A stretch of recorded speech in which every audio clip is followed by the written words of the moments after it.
আসসালামু আলাইকুম ওরহমতুল্লাহি ওবারকাতুহ।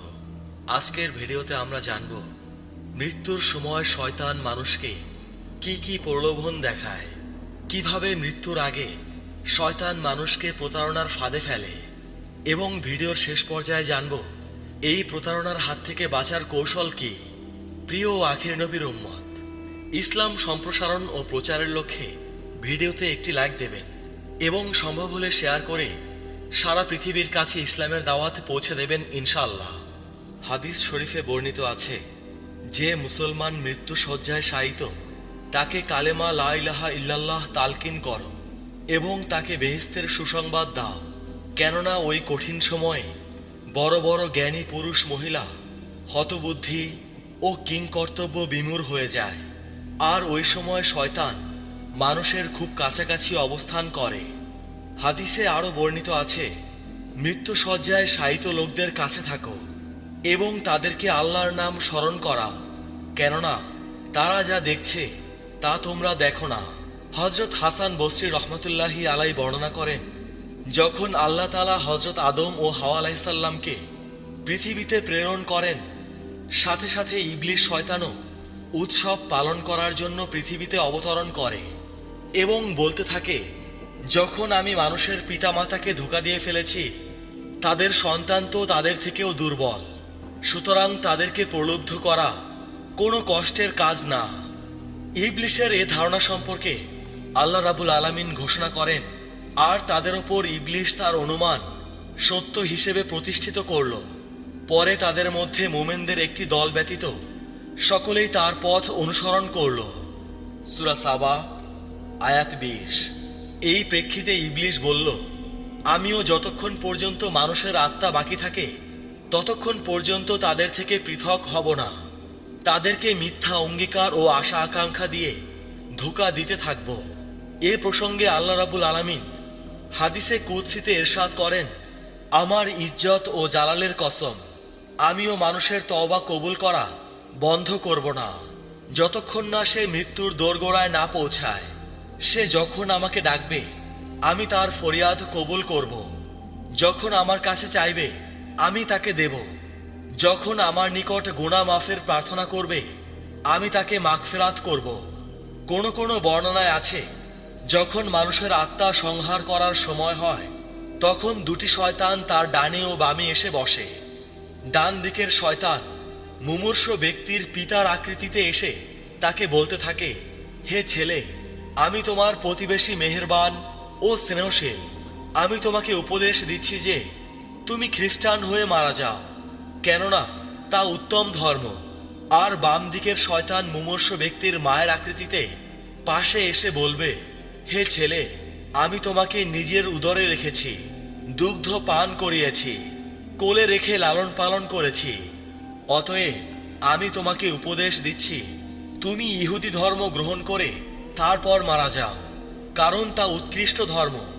ইমাম গাজ্জালিও তার কিতাবে এই বিষয়ের কাছাকাছি লিখেছেন, মানুষের মুমূর্ষু অবস্থায় যে সময় আত্মা সংহারের কষ্টে বড় বড় জ্ঞানী ব্যক্তির জ্ঞানও অচল হয়ে যায়, তখন মানুষের সবচেয়ে বড় দুশমন তার শিষ্যদেরকে নিয়ে মুমূর্ষু ব্যক্তির কাছে পৌঁছায়। এ সকল শয়তান মুমূর্ষু ব্যক্তির বন্ধু বান্ধব, আত্মীয় স্বজন, শুভাকাঙ্ক্ষী এবং সৎ নিষ্ঠাবান লোকদের আকৃতিতে এসে তাকে বলতে থাকে, আমরা তোমার আগে মৃত্যুর এ ঘাঁটি অতিক্রম করেছি, মৃত্যুর উত্থান পতন সম্পর্কে তোমার চেয়ে আমরা বেশি জ্ঞান রাখি, এখন তোমার মৃত্যুর পালা এসেছে, আমরা তোমার শুভাকাঙ্ক্ষী সুহৃদয় হিসেবে পরামর্শ দিচ্ছি, তুমি ইহুদি ধর্ম গ্রহণ করো, সেটাই উৎকৃষ্ট ধর্ম। যদি মুমূর্ষু ব্যক্তি তাদের কথা না মানে, তখন অপর এক শয়তানের দল অন্যান্য বন্ধু বান্ধব ও শুভাকাঙ্ক্ষীর আকৃতিতে এসে উপস্থিত হয়ে বলে, তুমি খ্রিস্টান ধর্ম গ্রহণ করো, কেননা খ্রিস্টান ধর্ম সেই ধর্ম যা হযরত মুসা আলাইহিস সালামের ধর্ম রহিত করে দিয়েছে। শয়তান এভাবে প্রত্যেক ধর্মের বাতিল আকীদা ও ভ্রান্ত মতবাদ মুমূর্ষু ব্যক্তির অন্তরে নিক্ষেপ করতে থাকে। ফলে যার ভাগ্যে সঠিক ধর্ম ইসলাম থেকে ফিরে যাওয়া লেখা থাকে, সে ওই সময় কিংকর্তব্য বিমূঢ় হয়ে ভ্রান্ত ধর্ম মত গ্রহণ করে ফেলে। তাই এর থেকে বাঁচার জন্য আল্লাহ পাক কুরআনে কারিমে বলেছেন, হে আমাদের পালনকর্তা, সরল পথ প্রদর্শনের পর তুমি আমাদের অন্তরকে সত্য লঙ্ঘনে প্রবৃত্ত করো না এবং তোমার নিকট থেকে আমাদেরকে অনুগ্রহ দান করো, তুমি সবকিছুর দাতা। সূরা আল ইমরান আয়াত ৮। এই আয়াতের আলোকে আল্লাহ তাআলা বান্দাদেরকে আল্লাহর কাছে আশ্রয় চাইতে বলেছেন। যে ব্যক্তির ওপর আল্লাহর মেহেরবানি হয় তাকে আল্লাহ রাব্বুল আলামিন ইসলামের ওপর অটল রাখেন এবং জিবরাইল আলাইহিস সালামের সাথে আল্লাহর রহমত অবতীর্ণ হয়ে শয়তানকে বিতাড়িত করতে থাকে। ওই সময় মুমূর্ষ ব্যক্তি অত্যন্ত খুশির সাথে বারবার মুস্কি হাসি দিতে থাকে। এক রেওয়াতে আছে, জিবরাইল আলাইহিস সালাম ওই সময় এসে বলেন, হে অমুক, তুমি কি আমাকে চিনতে পারোনি? আমি জিবরাইল, আর এরা তোমার দুশমন শয়তান, তুমি তাদের কথা শুনো না। ওই সময়টা মুমূর্ষ ব্যক্তির জন্য এমন মধুর হয় যে কোনো বস্তুই তার চেয়ে অধিক প্রফুল্লতা এবং আরামদায়ক হয় না। আল্লাহ রাব্বুল আলামিন ইরশাদ করেন, যারা ঈমান এনেছে এবং তাকওয়া অবলম্বন করেছে তাদের জন্য পার্থিব জীবনে ও পরকালীন জীবনের সুসংবাদ। সূরা ইউনূস আয়াত ৬৩। এই আয়াত এবং হাদিসের বর্ণনা দ্বারা এ কথা প্রমাণ হয় যে জান ও ঈমানের দুশমন অভিশপ্ত শয়তান মানুষের সংকটাপন্ন অবস্থাতেও তার ঈমানের ওপর হামলা করার চেষ্টা করে। আর শয়তানের প্রতারণা থেকে আল্লাহ তাআলার রহমত, ফেরেশতাদের সহযোগিতা ওই সকল লোকদের জন্য নির্ধারিত যারা আল্লাহ তাআলাকে রব বলে স্বীকার করেছে এবং তার উপর অবিচল থেকেছে। এতে বোঝা গেল, যারা আল্লাহর ওপর একেবারেই ঈমান আনেনি এবং তাকে রব বলে স্বীকার করেনি তারা তো স্বাভাবিক, আর যে সকল লোক ঈমান এনেছে কিন্তু ঈমানের ওপর অবিচল থাকেনি তারাও মৃত্যুকালীন আল্লাহর রহমত ও ফেরেশতাদের সাহায্য থেকে বঞ্চিত হবে।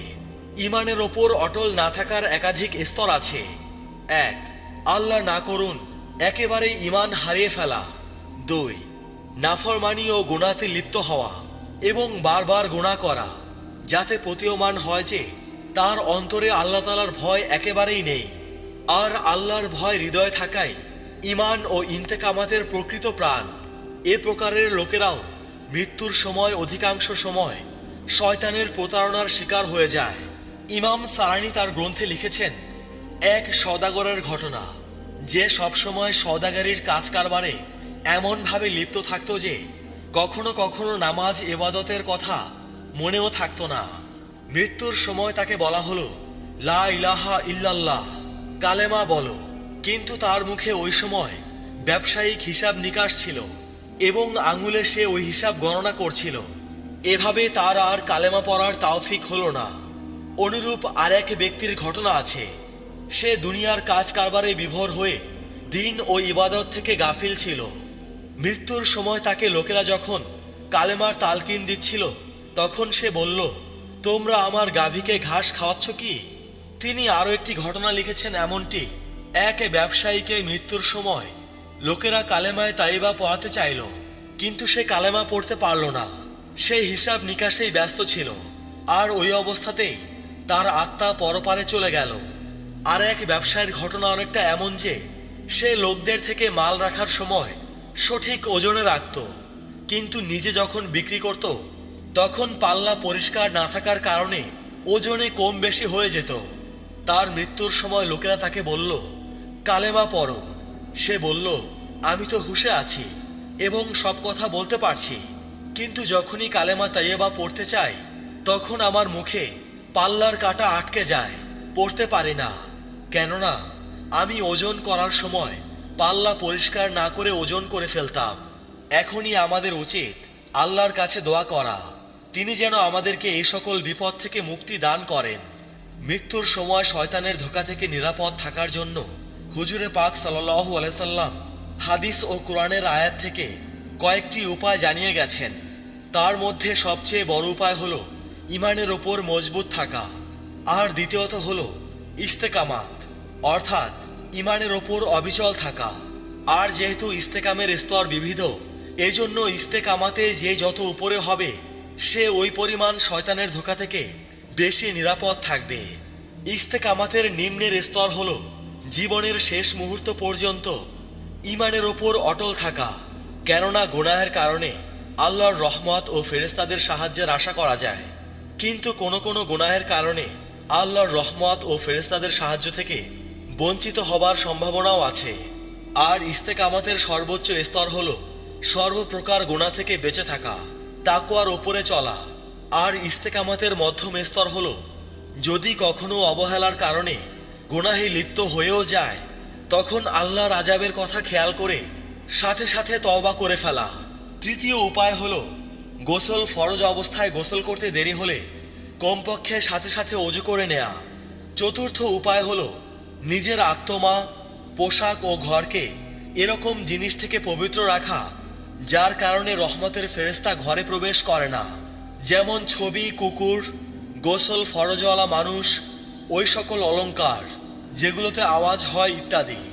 পঞ্চম উপায় হলো পিতামাতার কথা মতো চলা। হাদিস শরীফে আছে, এক ব্যক্তি হুজুরে পাক সাল্লাল্লাহু আলাইহি সাল্লামের খেদমতে হাজির হয়ে বললেন, হুজুর, আমাদের এলাকায় একটি ছেলে মৃত্যু মুখে পতিত, তাকে লা ইলাহা ইল্লাল্লাহ পড়তে বলা হলে সে পড়তে পারছে না। হুজুরে পাক সাল্লাল্লাহু আলাইহি সাল্লাম ইরশাদ করলেন, সে পূর্বে থেকেই কালেমা পড়ায় অভ্যস্ত নয়।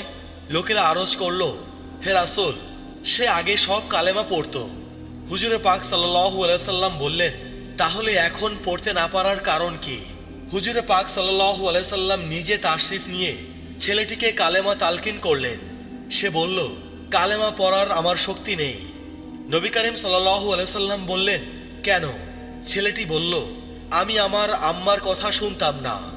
অতঃপর হুজুরে পাক সাল্লাল্লাহু আলাইহি সাল্লাম তার আম্মার নিকট থেকে তার ভুল ত্রুটি ক্ষমা করালেন। এরপর ছেলেটির মুখ খুলে গেল এবং কালেমা তাইয়্যিবা পড়ে দুনিয়া থেকে চিরবিদায় নিয়ে চলে গেলেন। ষষ্ঠ উপায় হলো মৃত্যুর সময় অন্যান্য লোকদের মৃত্যুসজ্জায় শায়িত ব্যক্তিকে কালেমা অর্থাৎ লা ইলাহা ইল্লাল্লাহ তালকিন করানো। মুমূর্ষ ব্যক্তিকে লা ইলাহা ইল্লাল্লাহ পড়তে না বলা উত্তম, বরং তার কাছে বসে যে কেউ পড়বে, হয়তো সে মৃত্যু কষ্টের কারণে কালেমা পড়তে অস্বীকার করতে পারে, ফলে তার ঈমানই চলে যাওয়ার আশঙ্কা হবে। নাউজুবিল্লাহ। আবু হুরায়রা রাদিয়াল্লাহু তাআলা আনহু হতে বর্ণিত আছে, যখন তোমরা মৃত্যুসজ্জায় শায়িত ব্যক্তির কাছে বসো, তখন তাকে বারবার কালেমা পড়ার জন্য বলে বিরক্ত করো না, কারণ সে কখনো কালেমা মুখে পড়ে, আবার কখনো হাতের ইশারা করে, আবার কখনো অন্তরে অন্তরে বলে। এটাই যথেষ্ট। শেখ আব্দুল বাকি বলেন, যে ব্যক্তির বাকশক্তি বন্ধ হয়ে যায় বা অসুস্থতার কারণে বেহুশ হয়ে যায় এবং কালেমা পড়তে অক্ষম হয়, তখন তার পূর্বের অবস্থার ওপর বর্তমান অবস্থা বিবেচিত হবে। যদি সে পূর্বে কালেমা পাঠকারী হয়, তবে এখনো কালেমা পাঠকারী বিবেচিত হবে। যদি মৃত্যুসজ্জায় শায়িত ব্যক্তি একবার লা ইলাহা ইল্লাল্লাহ পড়ে ফেলে, তাহলে পুনরায় লা ইলাহা ইল্লাল্লাহর তালকিন করার বা মুখে বলার প্রয়োজন নেই।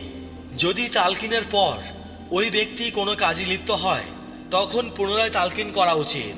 কোনো কোনো হাদিসের বর্ণনায় আছে, কালেমা তাইয়্যিবার তালকিনের সাথে এই বাক্যটিও বলতে হবে, আসসুবাত আসসুবাত ওয়ালা কুওয়াতা ইল্লা বিল্লাহ, অর্থাৎ নিজে সঠিক ধর্মের উপর অটল থাকো, আর সর্বশক্তিমান আল্লাহ তাআলার প্রদত্ত শক্তি ব্যতীত তা সম্ভব নয়।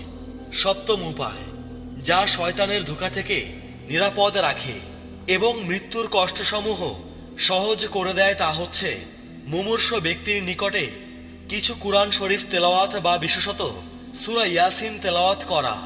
হাদিস শরীফে আছে, যখন কোনো মৃত ব্যক্তির নিকট সূরা ইয়াসিন তেলাওয়াত করা হয়, তখন আল্লাহ তাআলা তার মৃত্যু সহজ করে দেন। প্রিয় মুসলমান ভাই ও বোনেরা, আজকের ভিডিও এ পর্যন্তই। সবাই ভালো থাকবেন। আল্লাহ রাব্বুল আলামিন আমাদের সবাইকে হিদায়াত দান করুন। আমিন।